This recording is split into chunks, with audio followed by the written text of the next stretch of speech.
존경하는 국민 여러분, 장관 후보자를 발표하겠습니다. 먼저 경제부총리 겸 기획재정부 장관 후보자로 추경호 의원입니다. 추경호 의원은 정통 경제관료 출신으로 기획재정부 제1차관, 국무조정실장을 역임했고 국정 현안에 대한 기획 조정 능력을 높이 평가받아온 분입니다. 국회에서도 기획재정위원회 간사를 지냈고 최근에는 원내 수석 부대표를 맡아 당의 전략기획과 원내 협상을 주도했습니다. 공직에서의 전문성과 의정활동 경험을 바탕으로 우리 경제가 재도약하기 위한 토대를 닦고 의회와의 소통도 원만히 해나갈 것을 기대하고 있습니다. 우리 추경호 후보자님 인사드리시죠. 다음은 국방장관 후보자입니다. 국방장관 후보자로 이종섭 전 합동참모본부 차장입니다. 이종섭 후보자는 육군사관학교 제40기로 야전 지휘관과 국방부 합참에서 주요 요직을 두루 거쳤고 군사작전과 국방정책 분야에서 탁월한 전문성을 인정받아온 분입니다. 특히 합참의 한미연합방위 추진단장을 지내며 한미 안보 동맹에도 그 발전에 큰 기여를 했습니다.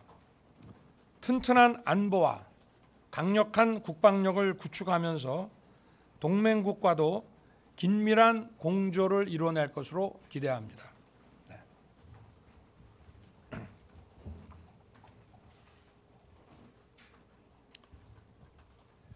다음은 문화체육관광부 장관 후보자로 박보균 전 중앙일보 편집인입니다. 40년 가까이 언론인으로 활동하면서 문화와 역사에 관심을 갖고 열정을 쏟은 분입니다. 특히 미국 워싱턴 DC에 있던 19세기 말 대한제국공사관의 문화적 가치와 외교 역사적 의미를 발굴해서 재조명하고 공사관이 국가의 품으로 돌아오도록 기여한 분입니다. 뿐만 아니라 한국신문방송편집인협회 회장을 역임하며 언론과의 소통이 원만할 것으로 기대합니다. 앞으로 문화체육관광의 발전과 아울러 K컬처 산업에 대한 규제 해소와 문화 수출 산업에도 크게 기여할 것이라고 생각합니다.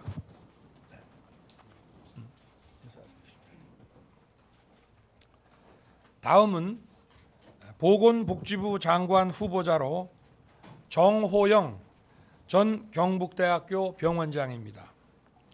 정 후보자는 외과 전문의로 37년간 암 수술과 의료 행정에 몸담았습니다. 2020년 초 대구 코로나 창궐 시 코로나 생활지원센터를 운영하며 중증 환자와 일반 중증 응급 환자의 진료가 공백 없이 이루어질 수 있도록 운영 체계의 틀을 잡은 분입니다. 이번에는 보건복지부를 재정과 복지 전문가를 차관으로 뒷받침하고 보건의료 전문가를 장관으로 구성하는 것이 바람직하다는 중론에 따라 현장 진료와 의료 행정의 경륜가를 장관으로 지명한 것입니다. 인사 주시고. 다음은 여성가족부 장관 후보자로 김현숙 전 의원입니다. 김현숙 후보자는 현재 숭실대 경제학과 교수로 재직 중이며 청와대 고용복지수석을 지낸 바 있습니다. 이번 선거 과정에서 영유아 보육, 초등 돌봄 등 사각지대 없는 수요 맞춤형 육아 지원 정책을 포함한 가족 정책을 설계해 왔습니다. 처음부터 저와 함께 공약의 밑그림을 그려온 만큼 공약을 충실히 이행하면서 인구 대책과 가족 정책을 중점적으로 다뤄 나갈 것을 기대합니다.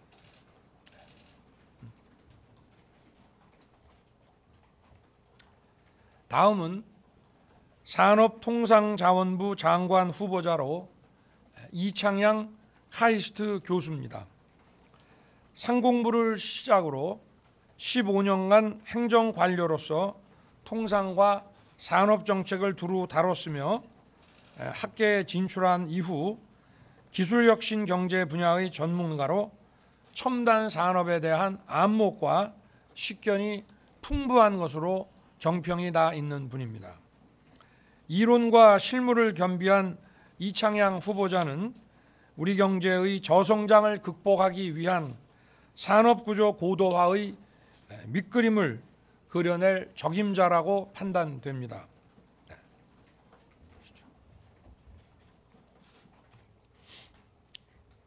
다음은 국토교통부 장관 후보자입니다. 국토교통부 장관 후보자에는 원희룡 전 제주지사입니다. 3선 국회의원을 지냈고 2차례 제주지사를 지내면서 제주형 스마트시티, 스마트 그린 도시 등 혁신적인 행정을 펼친 분입니다. 지난 대선 과정에서는 국민의힘 선대위의 정책본부장으로서 주요 정책과 공약을 설계해 왔고, 특히 공정과 상식이 회복되어야 할 민생 핵심 분야인 부동산 정책에 대한 이해가 높은 분입니다. 수요가 있는 곳에 충분히 주택을 공급하여 부동산 시장을 안정시키고 균형 발전의 핵심인 지역의 공정한 접근성과 광역 교통 체계를 설계해 나갈 적임자라고 판단됩니다.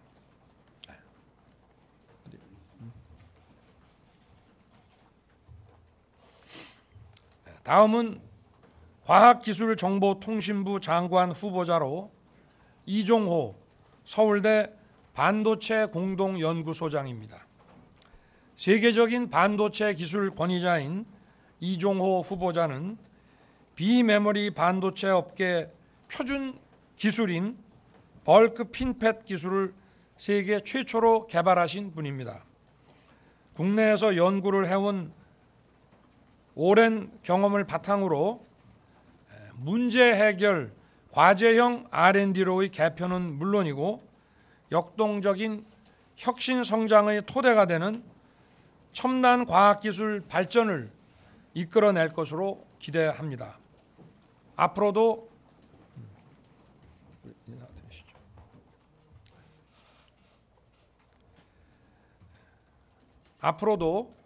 장관 후보자에 대한 추가 인선과 검증이 완료되는 대로 국민 앞에 보고 드리도록 하겠습니다. 감사합니다. 네, 이렇게 해서 8분의 장관 후보자에 대한 1차 발표를 모두 마쳤습니다. 이어서 윤석열 대통령 당선인께서 이번 내각 인선과 관련한 언론인 여러분의 질문에 직접 답을 하시겠습니다.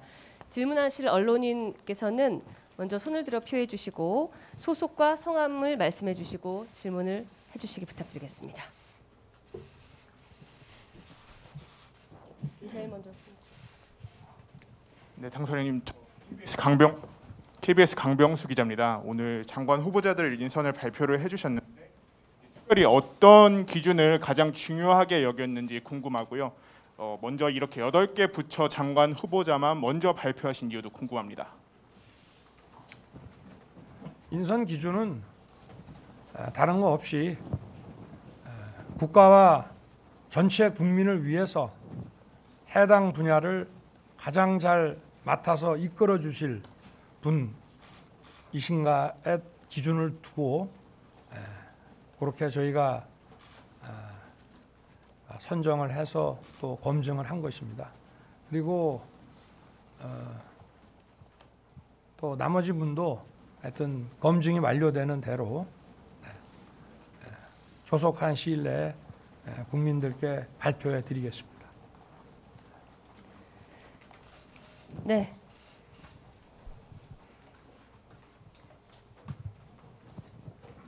예, 그 야당 동의 없이 죄송합니다. 미디어팬 김규태 기자입니다. 야당 동의 없이 장관 임명한 것을 세어보면은 역대 정권들을 보면은 노무현 정부 3명, 이명박 정부 17명, 박근혜 정부 10명, 그 다음에 문재인 정부가 역대 가장 많았던 31명 정도로 이제 추산이 되는데요. 이 때문에 이번에 민주당이 그 문재인 정부의 7대 검증 기준을 들고 나오면서 송곳 검증을 예고를 하니까 이제 일각에서는 내로남불 발목 잡기라는 그 비아냥까지 나오고 있습니다. 그래서 문정부 장관 인선 당시와 정반대 태도를 보이는 민주당에게 윤 당선인께서 특별히 당부하실 만한 입장이 있을까요? 그리고 민주당에게 간곡하게 말씀하실 만한 내용이 있다면 말씀해 주시기 바랍니다. 고위 공직의 그 인선과 검증의 기준은 결국 국민들이 보시는 국민의 눈높이와 국민의 관점에서 보는 것이라고 생각합니다. 더는 드릴 말씀이 없습니다. 예. 오늘 먼저 지금 저희가 질문을 받기 전에 오늘 후보자들께서 그 한꺼번에 질의응답을 여러분과 진행을 하시기 때문에 당선인 질답을 너무 긴 시간을 하지는 않도록 하겠습니다. 하나만 더 하시죠. 예, 하나만 더 하고 마치도록 하겠습니다. 그럼 제가 보기에 가장 먼저 손을 든 분을 기회를 드려야 되니까요. 예. 네, 당선인님 안녕하세요. OBS 김용재입니다. 이번 그 장관 후보자 발표에서 다양성이 좀 부족하다는 느낌이 있는데요. 그 후보 시절에 30대 장관이 많이 나올 것이라고 말씀한 걸로 기억을 하고 있습니다. 남은 인선에서 지역이나 세대, 성별 어떻게 안배하실 생각인지 여쭙겠습니다. 저는 선거운동 과정에서부터 할당이나 안배라는 것은 하지 않겠다고 말씀을 드렸습니다.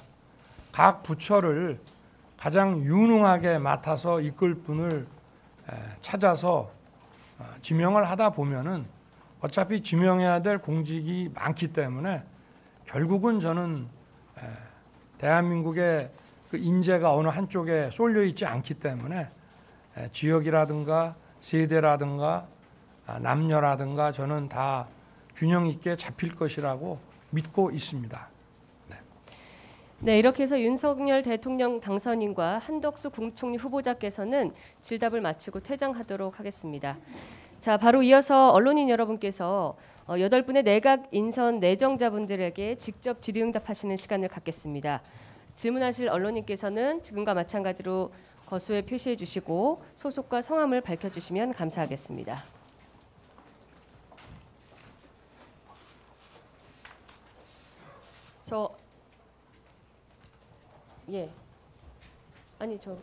그 끝에서부터 세 분 기회를 드리죠. 네, CBS 김영래 기자입니다. 원희룡 국토부 장관 후보자님께 질문드리고 싶은데요. 지금 8분 중에서 가장 그 분야 조금 좀 깜짝 인선이라는 의견들이 좀 나오고 있어요. 나머지 분들과 달리 좀 국토부나 이런 전문적인 좀 경력이 없었다는 일각의 의견들이 있는데 여기에 대해서 좀 어떤 입장이신지 궁금합니다.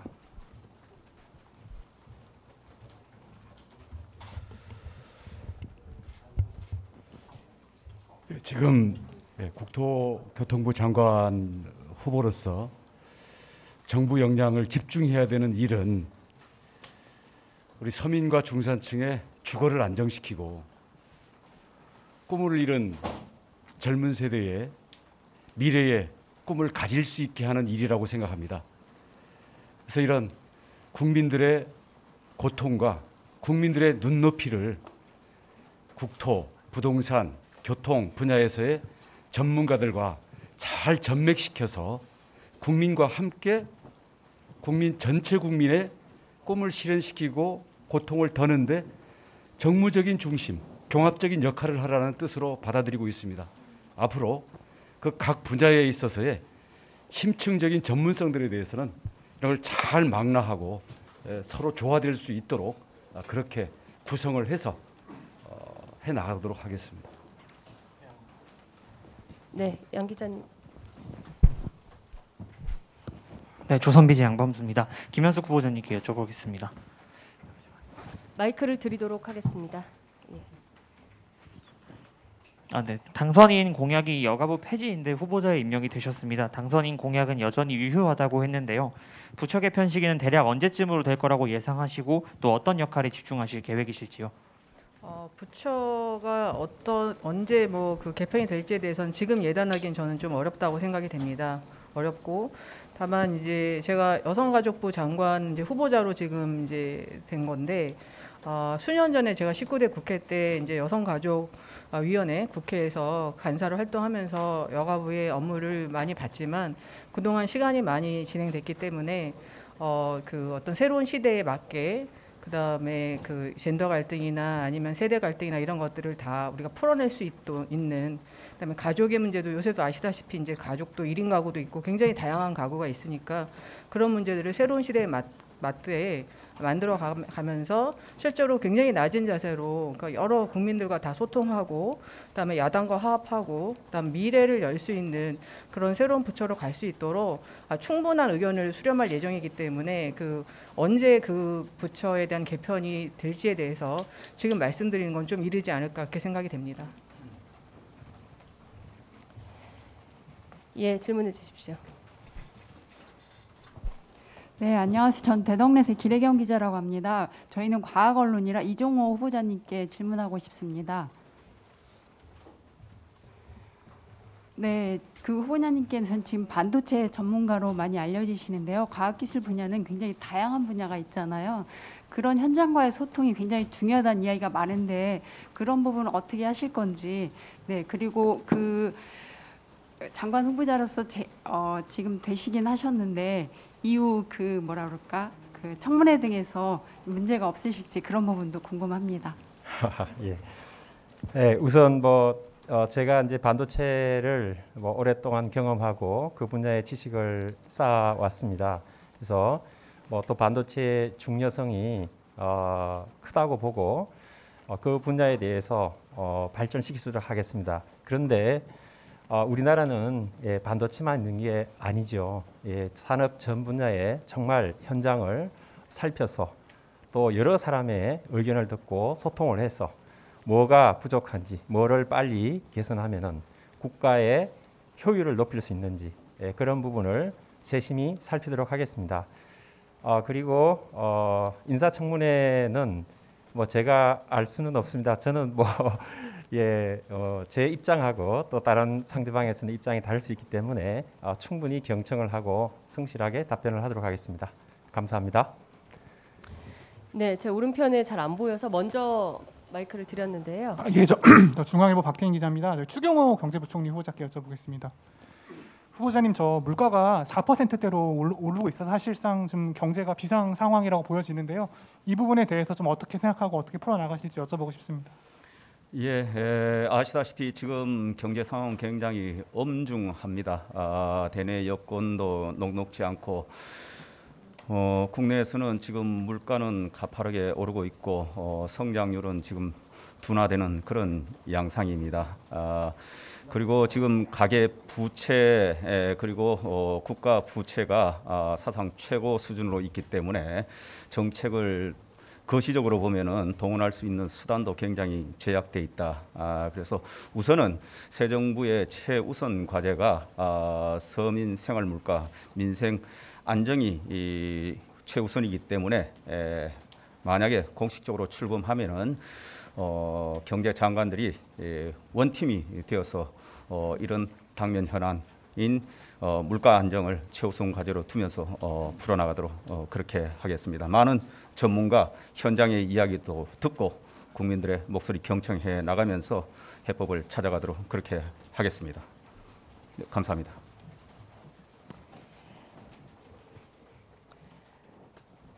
예, 질문해 주십시오. 네, 그 정호영 그 장관 후보자님께 여쭤보겠습니다. 예, 문재인 정부가 계속 유지해 왔던 기존 그 사회적 거리두기, 그 다음에 백신 접종과 관련된 규제, 그 다음에 마스크 의무 착용에 대해서 어떻게 보실 것인지 좀 보관을 말씀해 주시면 감사하겠습니다. 예, 저는 미디어팬 김규태 기자입니다. 네, 감사합니다. 사실은 제가 지금 보건복지부 직원분들하고도 아직 연락도 못 해봤고 만나지도 못한 상황입니다. 무슨 이야기냐 하면은 지금 현재 실무자들이 열심히 일하고 계시는 상황에서 제가 이제 뭐 장관 후보자가 됐다고 제 생각은 이렇다 저렇다를 너무 섣불리 말씀드리는 것은 좀 곤란할 것 같고요. 물론 충분히 앞으로 국민 여러분들의 피로감, 그다음에 민생의 고통 이런 것들도 생각해야 되겠지만은 지금 대통령 당선인께서는 또 지금의 이러한 감염병이 온 나라를 이렇게 뒤덮고 있는 상황을 군사적이진 않지만 국가 안보를 위협하는 대단히 위중한 상황이라고 또 인식하고 계십니다. 그래서 이러한 문제에 대해서 어떻게 적절히 잘 대처할 것인가는 또 제가 앞으로 열심히 고민해 보겠습니다. 예, 감사합니다. 예, 그 거수 순서대로 제가 고르게 질문을 지금 배분해 드리려고 했는데 미디어편 기자님 2번 질문하신 것은 좀 양해를 부탁드리고요. 예. 지금 박보균 문화체육관광부 장관 후보자와 이종석 국방부 장관 후보자 그리고 이창양 산업통상자원부 장관 후보자 3분께 아직 질문이 없습니다. 이 3분 중에 질문하실 분 한번 손을 들어주시기 바랍니다. 맨 뒤부터 다녀오겠습니다. 네, 안녕하세요. 동아일보 조아라입니다. 이종섭 국방부 장관 후보자에게 여쭤보겠습니다. 현재 장관 후보자께서는 아무래도 대북 작전통보다는 한미 정책통으로 더 많이 분류되는 것으로 보이는데 이런 평가에 대해서 어떻게 생각하시는지 궁금하고요. 지금 북한의 도발이 계속 이제 고조되고 있는 상황에서 이에 대한 어떤 국방 정책의 우선 과제는 무엇이라고 생각하는지 궁금합니다. 2가지를 질문하신 것 같은데 첫 번째는 우선순위의 기준을 둔다면 가장 우선적으로 해야 되는 것은 우리 군심을 한방향으로 모으는 것이고요. 두 번째는 우리 정부가 새로 지금까지 발전시켜온 국방혁신 이것을 성실하게 추진함으로써 외부의 위협에 대해서는 확실하게 억제를 하고 그리고 우리 국민들이 신뢰할 수 있는 그러한 군으로 거듭날 수 있도록 노력할 겁니다. 그다음에 첫 번째 질문하신 그 내용에 대해서는 대북 정책과 한미 관계 이 2가지 다 사실 다 중요합니다. 그래서 제가 한미 관계에서 주로 이런 업무를 많이 한 것은 사실이고요.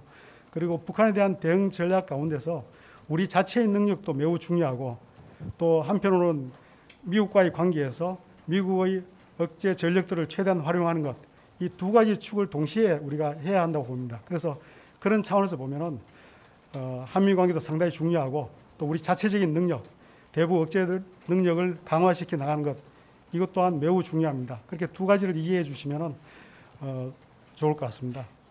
예, 이상입니다. 네, 이창양 산업통상자원부 장관 후보자에게 질문하실 기자님, 예, 마이크 주십시오. 네, 경향신문 문광호 기자입니다. 이창양 후보자님께 질문 드리고 싶은데 과거 칼럼에서 출산 기피 부담금을 도입해야 된다라는 좀 주장을 해서 좀 한 차례 논란이 됐던 바가 있는데 여기에 대해서 좀 어떤 입장이신지 궁금하고요. 앞으로 산업부 장관 후보자로서 좀 어떤 좀 각오를 가지고 계신지도 듣고 싶습니다. 아마 그 칼럼은 제가 한 12년 전에 학자로서 자유로울 때 제가 썼던 기억이 납니다. 제가 최근에 다시 읽어봤는데요. 제가 여기 말씀드린 그 칼럼에 그대로 쓴 것 같이 경제학적인 이론으로 살펴보면 저출산에 대해서 새로운 시각이 있을 수 있다는 그런 내용을 소개한 거고요.